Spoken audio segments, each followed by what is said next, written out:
Dasar pria gak tahu malu. Udah kerja, masih aja kamu itu gak bisa apa-apa, goblok. Cepet cari lagi sana. Assalamualaikum warahmatullahi wabarakatuh. Bayangkan, di tengah reruntuhan sebuah pondok pesantren yang ambruk karena hujan deras, berdiri seorang pria berseragam oranye, penuh debu, tapi tetap sigap menolong para santri. Ia bukan siapa-siapa, hanya relawan sederhana. Namun justru dihina oleh mertuanya sendiri. Di depan banyak orang, sang kakek berteriak dan menudingnya tak berguna. Ternyata, 3 hari kemudian, nama pria itu disebut di masjid, membuat sang mertua menangis malu di hadapan semua orang. Sahabat semuanya, sebelum kita mulai cerita ini, tuliskan dulu di kolom komentar, dari kota mana kalian menonton.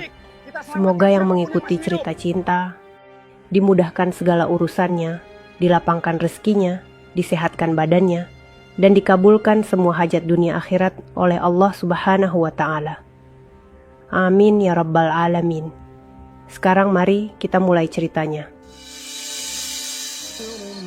Suara azan subuh baru saja menggema dari surau kecil di tepi desa Ngadirejo. Ketika seorang pria muda mengenakan seragam oranye keluar dari rumah kontrakannya yang sederhana. Namanya Andi, usia 32 tahun, anggota Basarnas wilayah Kediri. Wajahnya tampak teduh, sedikit letih, tapi selalu ada ketenangan dalam setiap geraknya. Ia menenteng helm dan tas hitam berisi perlengkapan penyelamatan. Istrinya, Laila, berdiri di ambang pintu sambil menggenggam secangkir teh hangat. "Bang, jangan lupa sarapan dulu ya," ucap Laila pelan. Andi tersenyum kecil, mengusap kepala istrinya dengan lembut. "Nanti aja di posko, sayang. Panggilan pagi ini mendadak. Katanya ada longsor di arah selatan. Dekat pondok Al-Barokah." Laila menunduk. Perasaannya campur aduk antara bangga dan cemas. Sejak menikah 2 tahun lalu, ia sudah terbiasa ditinggal suaminya pergi dalam situasi darurat. Tapi setiap kali Andi berangkat, selalu ada doa yang ia bisikkan di dalam hati. Sementara itu, di rumah seberang jalan, Sarman dan Sumiati, orang tua Laila, baru saja selesai sholat. Mereka melihat Andi lewat di depan rumah.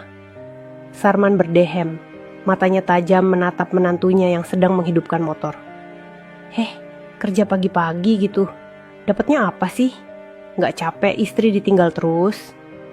Katanya setengah bergumam, tapi jelas terdengar. Sumiati menimpali, "Udahlah pak. Orang kayak gitu mana bisa diubah? Dibilangin juga percuma. Katanya kerja bantu orang, tapi rumah aja masih ngontrak." Andi mendengar ucapan itu, tapi hanya menunduk. Ia tersenyum kecil dan menyalakan mesin motornya. "Permisi pak, bu, saya berangkat dulu." Mohon doanya. Sarman cuma melirik dingin tanpa menjawab. Bagi kakek itu, menantunya bukanlah sosok yang pantas untuk anaknya. Menjadi relawan, apa gunanya? Tak ada gaji tetap, tak ada status yang membanggakan. Dalam pikirannya, menantu ideal adalah yang punya usaha jelas, rumah sendiri, dan tabungan banyak. Tapi Andi hanya punya hati yang besar. Jalan menuju pondok Al-Barokah licin dan penuh lumpur. Hujan semalam membuat sebagian tanah longsor menutupi jalan desa. Begitu sampai di lokasi, Andi langsung bergabung dengan timnya. Bangunan pondok tampak miring dan sebagian sudah ambruk. Puluhan santri dewasa berlarian menyelamatkan diri. Beberapa luka-luka, sebagian tertimbun reruntuhan. Tanpa berpikir panjang, Andi mengenakan helm dan sarung tangan, lalu turun ke titik utama. "Evakuasi dari sisi barat dulu. Ada 2 korban terjebak," teriaknya tegas. Anggota lain mengangguk. Mereka mulai menggali reruntuhan dengan alat seadanya. Keringat bercampur lumpur menetes di wajah Andi, tapi ia tak peduli. Ia hanya ingin menolong secepat mungkin. Saat matahari mulai naik, warga berdatangan. Salah satunya adalah Sarman dan istrinya, yang ikut datang setelah mendengar berita ambruknya pondok. Mereka mengenal beberapa ustaz di sana, jadi datang untuk membantu membagikan nasi bungkus. Ketika mereka tiba di lokasi, pandangan mereka langsung tertuju pada sosok Andi di tengah puing. Pakaian oranyenya kotor penuh debu, wajahnya basah oleh keringat. Ia sedang menggendong seorang santri yang kakinya terkilir, membawanya ke pos medis sementara. Sarman memicingkan mata. Astagfirullah, itu si Andi toh. Lihat tuh, kayak orang kuli. Masa mantu saya kerja kayak gitu? Sumiati menutup mulutnya, pura-pura tak kenal. Ya ampun, malu-maluin banget. Udah disuruh cari kerjaan bener, malah begini. Beberapa warga menatap pasangan tua itu. Ada yang kasihan, ada pula yang bingung. Mereka tahu Andi adalah relawan Basarnas, tapi tidak menyangka mertua sendiri bisa merendahkannya seperti itu. Menjelang sore, hujan turun lagi. Tim penyelamat belum selesai. Andi tetap di lokasi, basah kuyup, tapi semangatnya tak surut. Dari kejauhan, Laila datang membawa makanan dan jas hujan untuk suaminya. Ia menghampiri pelan, lalu menyeka wajah Andi. Bang, makan dulu. Ibu sama bapak juga di sini loh, katanya dengan nada lembut. Andi tersenyum kecil. Iya, nanti aku samperin. Namun sebelum sempat mendekati mereka, Sarman justru memanggil keras. Andi, kamu tuh ngapain sih? Udah, biar yang lain aja. Jangan sok jadi pahlawan, nanti malah nyusahin orang. Suara itu terdengar sampai ke telinga para relawan lain. Suasana langsung hening beberapa detik. Andi menatap ayah mertuanya dengan tatapan tenang, lalu menjawab lirih. Maaf pak, saya cuma berusaha nolong. Tolong? Tolong siapa? Kamu aja belum bisa nolong diri sendiri, sahut Sarman dengan nada tinggi. Laila menahan tangis, sementara ibunya ikut menggeleng dan berbisik. Sudahlah pak, jangan di sini. Tapi kata-kata itu sudah terlanjur keluar. Orang-orang menatap penuh iba. Andi menunduk. Di dalam dadanya terasa sesak, tapi ia menahan semuanya. Ia tahu, tidak ada gunanya melawan dengan kata. Ia memilih membalas dengan tindakan. Ia kembali ke reruntuhan, membawa alat pelindung dan melanjutkan evakuasi dengan tenang, seolah tidak terjadi apa-apa. Malamnya, setelah semua korban berhasil diselamatkan, Andi duduk di pinggir tenda pengungsian. Tangannya gemetar karena lelah. Laila datang membawa jaket dan secangkir kopi. Abang gak apa-apa, tanya Laila lembut. Andi mengangguk, matanya menatap reruntuhan pondok di kejauhan. Enggak apa-apa, kadang omongan orang yang kita sayang memang lebih sakit dari luka di badan. Laila menunduk, air matanya jatuh. Ia tahu suaminya menahan perih yang luar biasa. Tapi di balik kesedihan itu, Andi punya tekad yang tak pernah padam. Dalam diam, ia berdoa, Ya Allah, beri aku kekuatan. Bukan untuk membalas, tapi untuk tetap sabar dan bermanfaat bagi sesama. Dan doa itu akan dijawab dengan cara yang tak pernah ia duga. Pagi itu langit Kediri tampak kelabu. Awan gelap menggantung di atas bukit tempat berdirinya pondok pesantren Al-Barokah. Dari kejauhan, suara air sungai yang meluap terdengar deras. Udara terasa lembab, seperti menandakan sesuatu yang buruk akan terjadi. Di dalam pondok, beberapa santri dewasa berusia antara 17 sampai 25 tahun masih sibuk mengaji. Ustaz Rahman, pengasuh pondok itu, mengingatkan agar mereka segera berhenti. Anak-anak, hujan sudah deras semalaman. Kita harus waspada, tanah di belakang mulai bergerak, katanya cemas. Namun tak sempat mereka beranjak, terdengar suara gemuruh dari arah barat.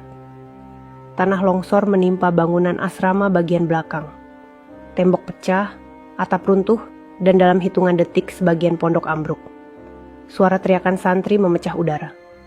Ustaz, tolong, ada yang tertimbun. Cepat, panggil bantuan. Beberapa menit kemudian, sirine Basarnas terdengar memecah hujan. Mobil berwarna oranye berhenti di depan pondok yang sudah porak-poranda. Dari dalamnya turun 6 orang petugas, dipimpin oleh Andi. Wajahnya tegang, tapi matanya penuh tekad. Tim 1 ke sisi barat, tim 2 fokus di area kamar santri. Awas, struktur masih goyah, teriaknya. Siap, komandan, jawab anggota lainnya. Andi langsung mengenakan helm dan sarung tangan, melangkah ke tengah reruntuhan tanpa ragu. Tangannya kotor oleh lumpur, tapi ia terus menggali. Suara tangisan dan jeritan terdengar dari balik puing. "Tenang, Basarnas sudah datang. Jangan panik," seru Andi, berusaha menenangkan para santri yang ketakutan. Hujan masih turun, tapi tidak ada yang berhenti. Lumpur menempel di sekujur tubuh mereka. Di sela-sela reruntuhan, Andi menemukan satu santri yang kakinya terjepit kayu. Dengan hati-hati, ia mengangkat beban berat itu sambil menahan napas. "Sedikit lagi, sabar nak," katanya pelan. Saat berhasil melepaskan santri itu, tepuk tangan dan ucapan takbir terdengar dari warga sekitar. Namun belum sempat ia beristirahat, kabar datang dari sisi timur. "Andi!" Ada korban tertimbun di bawah asrama lama. Tanpa pikir panjang, ia berlari ke arah yang ditunjuk. Dari kejauhan, Sarman dan Sumiati tiba bersama warga lain membawa nasi bungkus. Mereka membantu seadanya di dapur umum.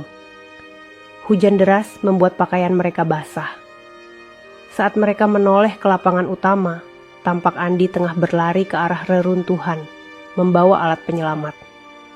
Sumiati menunduk malu, tapi Sarman malah bergumam keras. "Ngapain juga dia di sana? Sok pahlawan, nanti malah jadi korban." "Udahlah, kerja kayak gitu mana bisa bikin keluarga makmur." Seorang warga di sebelahnya berkata lirih, "Pak, Andi itu anggota Basarnas asli loh. Kalau bukan dia, tadi 2 santri bisa gak tertolong." Sarman hanya mendengus. "Ah, paling cari perhatian. Saya gak suka orang yang kerja cuma buat dipuji." Sumiati menepuk pelantangan suaminya. "Udah pak, gak usah ngomong gitu di sini." Tapi wajahnya juga tampak tidak suka. Dalam hatinya, ia masih menyimpan gengsi karena anaknya menikah dengan lelaki tanpa harta. Langit Kediri pagi itu mulai cerah, tapi bekas bencana masih terlihat jelas di sekitar Pondok Al-Barokah. Bau tanah basah dan debu semen bercampur di udara. Di setiap sudut halaman pondok yang ambruk, terlihat para relawan, warga, dan santri bekerja bersama. Mereka memindahkan puing, menjemur kitab yang basah, dan membersihkan sisa lumpur yang mengeras. Andi masih di sana sejak 3 hari lalu. Seragam oranyenya sudah kusam, penuh noda, tapi semangatnya tak padam. Ia bekerja tanpa banyak bicara, menolong siapapun yang memerlukan. Di pundaknya masih terasa nyeri akibat tertimpa puing kemarin, tapi ia tak ingin berhenti sebelum semuanya beres. Pagi itu, suara truk terdengar mendekat dari arah jalan desa. Beberapa warga menoleh. Dari atas truk turunlah Sarman dan istrinya, Sumiati. Mereka membawa beberapa karung beras dan kardus berisi mie instan. Keduanya datang bersama rombongan warga yang ingin membantu dapur umum. Sarman turun dengan langkah mantap, mengenakan peci putih dan kemeja panjang. Di matanya ada rasa ingin diperhatikan. "Nah, biar orang tahu, masih banyak yang peduli," katanya bangga sambil menepuk dada. Sumiati tersenyum kecil. "Iya pak, semoga berkah." Begitu mereka sampai di halaman pondok, Sarman melihat ke sekeliling. Pandangannya terhenti pada sosok berseragam oranye yang sedang mengangkat balok kayu besar sendirian. "Itu, Andi?" gumamnya. Sumiati ikut melihat. Wajahnya sedikit tegang. "Iya pak, itu Andi." Sarman menghela napas panjang. Masya Allah, benar-benar gak tahu malu anak itu. Pondok udah ambruk, masih aja mau sok pahlawan. Sumiati menunduk. "Pak, jangan ngomong gitu. Dia kan bantu." "Bantu apa? Kerja kayak gitu bukan bantu, tapi nyari sensasi. Lihat tuh, orang-orang juga liatin dia," katanya dengan nada keras. Cukup untuk membuat beberapa relawan di sekitar menoleh. Andi yang sedang menurunkan balok kayu mendengar suara itu. Ia tahu persis suara ayah mertuanya. Ia menelan ludah, mencoba tetap tenang. Ia tak ingin mempermalukan siapapun. Ia hanya ingin fokus pada tugasnya. Namun, langkah kaki Sarman semakin mendekat. "Heh, Andi," panggilnya lantang. Andi menoleh, menunduk sopan. Iya, Pak. Sarman menunjuk dengan jari gemetaran. Kamu tuh apa nggak capek? Tiap hari kerja kayak kuli begini. Anak saya di rumah makan nggak tentu. Kamu di sini cuma dapat terima kasih. Apa kamu nggak mikir masa depan? Beberapa warga yang lewat berhenti. Relawan Basarnas lain menatap tak nyaman. Sumiati mencoba menenangkan. Sudah, Pak, jangan di sini, malu dilihat orang. Tapi Sarman tak peduli. Biar semua tahu. Saya ini cuma pengen menantu saya jadi orang berhasil. Bukan tukang nolong orang tapi hidup susah. Andi menatap tanah. Di dalam hatinya, setiap kata itu seperti batu yang menimpa dada. Tapi ia tak membalas. Ia menunduk dan menjawab lirih. Saya cuma ingin bantu, Pak. Ini tanggung jawab saya. Bantu? Kamu bantu siapa? Kamu bantu orang lain, tapi bikin anak saya susah. Rumah ngontrak, motor tua. Tiap bulan kirim uang aja nggak tentu. Kamu pikir bisa bahagiain Laila cuma dengan niat baik? Sarman mengucapkan kata demi kata dengan nada keras. Air mata mulai menetes di mata Laila yang berdiri tak jauh di belakang, membawa termos air untuk para relawan. Andi, suaranya bergetar. Tapi Andi hanya menatapnya sejenak, lalu kembali menunduk. Maafkan saya, Pak. Saya akan terus berusaha usaha. Usaha apa? Kalau kamu mau usaha bener, tinggalkan pekerjaan ini. Cari kerja tetap. Jadi pegawai atau buka warung. Biar orang tua istrimu gak malu. Suasana di halaman pondok makin hening. Hanya terdengar suara burung dan angin yang lewat pelan. Semua orang menatap mereka. Sarman masih memandang dengan wajah merah padam. Sedangkan Andi berdiri diam, tanpa membalas. Akhirnya, Ustaz Rahman menghampiri. Pak Sarman, mohon maaf. Kalau boleh saya bilang, Andi ini salah satu orang yang paling banyak bantu pondok sejak bencana kemarin. Sarman terkejut, tapi segera menepis. Ustaz cuman bilang begitu karena dia anggota Basarnas. Itu memang tugasnya Ustaz Rahman menatap dalam. Pagi itu, matahari terbit perlahan dari balik reruntuhan pondok Al-Barokah. Burung-burung mulai kembali berkicau, tapi suasana di lokasi masih muram. Bau semen dan tanah basah masih terasa menyengat. Para santri yang selamat mulai membantu membersihkan area. Sementara tim relawan Basarnas bersiap melanjutkan pekerjaan. Andi datang lebih pagi dari biasanya. Seragam oranye yang ia kenakan sudah mulai pudar, namun tetap rapi. Ia menyapa setiap warga dengan senyum ramah. Di tangannya ada daftar baru yang ia tulis semalam. Rencana pembagian sembako untuk para korban dan santri yang kehilangan tempat tinggal. Ia berjalan ke tenda dapur umum, memastikan logistik masih cukup. Tapi ketika melihat rak penyimpanan, dadanya mendadak sesak. Ya Allah, gumamnya pelan. Hanya tersisa beberapa karung beras, mie instan tinggal separuh, dan air mineral mulai menipis. Andi menghela napas panjang. Kalau begini, besok pagi pasti banyak yang gak kebagian. Rekan setimnya, Danu, menghampiri. Aku udah coba hubungi dinas, tapi bantuan baru bisa dikirim 2 hari lagi. Andi menatap reruntuhan pondok, lalu berbisik lirih. Kalau gitu, malam ini aku cari cara lain. Menjelang siang, Sarman dan Sumiati kembali datang. Kali ini mereka membawa beberapa warga dari kampungnya untuk ikut membantu. Tapi di wajah Sarman masih tersisa kesombongan yang sama. Ia berdiri di depan tenda, menatap Andi yang sedang mengatur pembagian nasi bungkus untuk para santri. Itu si Andi lagi-lagi sok sibuk, gumamnya. Sumiati menatap suaminya. Pak, sudahlah, jangan ngomong kayak gitu terus. Gimana aku gak ngomong, Bu?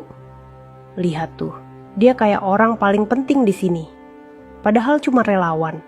Lagaknya kayak kepala posko aja. Beberapa warga yang mendengar hanya saling pandang. Mereka tak enak hati. Tapi Sarman semakin keras bicara. Ia mendekat ke arah Andi sambil membawa 1 karung beras kecil. Andi, panggilnya dengan suara tinggi. Andi menoleh dan menunduk sopan. Iya Pak, ada apa? Sarman menunjuk tumpukan logistik. Kamu ngatur-ngatur bantuan kayak gini. Emang kamu siapa? Ini urusan warga, bukan urusan kamu. Kamu tuh cuma numpang kerja di sini. Ngerti? Jangan sok jadi pengatur. Sore harinya, Andi pergi ke pasar dengan sepeda motornya yang tua. Di jok belakang ada tas hitam berisi tabungan yang ia kumpulkan selama beberapa tahun bekerja. Ia menuju ke toko grosir sembako. Pemilik toko, Pak Harun, menatapnya heran. Wah, Andi, mau belanja banyak banget. Buat posko ya? Iya Pak, tapi jangan dicatat atas nama saya. Tolong tulis saja dari relawan Basarnas, jawabnya lembut. Pak Harun mengangguk. Kamu ini memang beda Andi, nggak mau terkenal tapi kerja nyata. Andi tersenyum kecil. Yang penting bantuan sampai ke orang yang butuh, Pak. Ia membayar dengan seluruh tabungannya. Hampir 10 juta rupiah. Baginya, uang itu tak sebanding dengan pahala menolong. Ia hanya ingin orang-orang di pengungsian bisa makan dengan tenang. Malam tiba. Hujan rintik-rintik mulai turun. Di tenda pengungsian, warga dan santri berkumpul untuk berdoa bersama. Sarman dan Sumiati juga hadir. Tapi kali ini suasana mereka berbeda. Sarman terlihat gelisah, entah kenapa. Tiba-tiba Ustaz Rahman berdiri di depan tenda, membawa mikrofon kecil. Bapak Ibu sekalian, sebelum kita mulai doa malam, izinkan saya menyampaikan ucapan terima kasih kepada para donatur dan relawan yang telah membantu pondok ini. Tanpa mereka, kita takkan sekuat ini hari ini. Semua orang bertepuk tangan pelan. Ustaz melanjutkan, dan khusus malam ini kami juga ingin menyampaikan terima kasih kepada seseorang yang tidak ingin disebutkan namanya. Tapi izinkan saya membocorkan sedikit, karena sumbangan beliau luar biasa. Sarman menatap penasaran. Siapa itu Ustaz? Ustaz tersenyum lembut. Beliau adalah salah satu relawan Basarnas yang sejak awal tak kenal lelah menolong kita. Beliau juga yang membiayai sembako dan obat-obatan tambahan selama 2 hari terakhir. Namanya Andi. Ruangan langsung hening. Semua kepala menoleh ke arah Andi yang duduk di pojok tenda, menunduk malu. Tubuh itu langit, Kediri masih muram. Gerimis tipis turun sejak malam. Di halaman Pondok Al-Barokah, tenda-tenda pengungsian masih berdiri berjejer. Asap tipis mengepul dari dapur umum tempat beberapa ibu memasak nasi untuk para santri.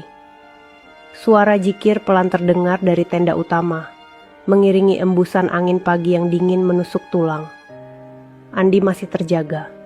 Ia duduk di depan tenda relawan dengan jaket oranye yang basah di bahu. Matanya sembab, bukan karena lelah semata, tapi karena menahan perasaan yang tak bisa diungkap. Ia baru saja selesai menulis laporan bantuan semalam, namun pikirannya tak bisa tenang. Kata-kata Sarman masih terngiang di kepala, tajam dan menyakitkan. Anak saya di rumah capek mikirin kamu. Aku malu punya menantu kayak kamu. Andi menunduk lama. Dalam hening itu hanya doa yang keluar dari bibirnya. Ya Allah, jangan jadikan aku marah. Jadikan aku sabar.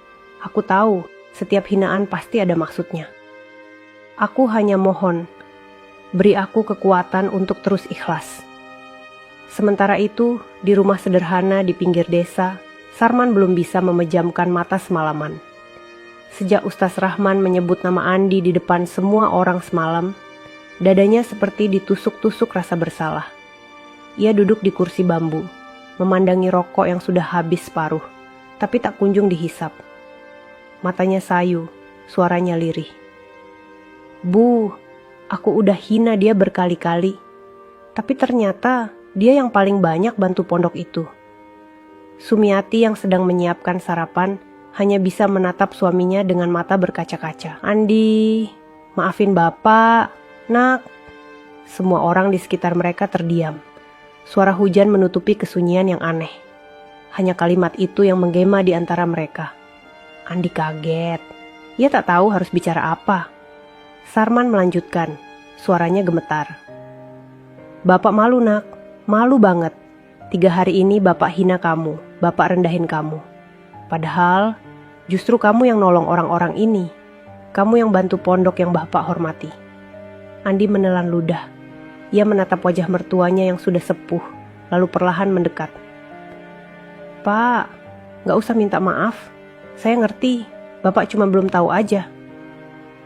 Sarman menggeleng keras, air matanya bercampur hujan. Enggak nak, kamu jangan bela Bapak. Bapak yang salah. Bapak terlalu sombong. Bapak kira orang yang gak punya uang itu gak punya arti. Tapi hari ini Bapak belajar kalau orang yang hatinya tulus jauh lebih kaya dari siapapun. Sahabat semuanya, itulah akhir dari cerita kita hari ini.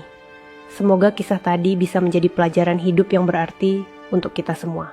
Sebelum video ini ditutup, kalau sahabat suka dengan cerita seperti ini, jangan lupa klik tombol suka, bagikan ke teman-teman, supaya sahabat tidak ketinggalan cerita-cerita menarik dan penuh makna lainnya. Terima kasih banyak atas waktunya. Wassalamualaikum warahmatullahi wabarakatuh.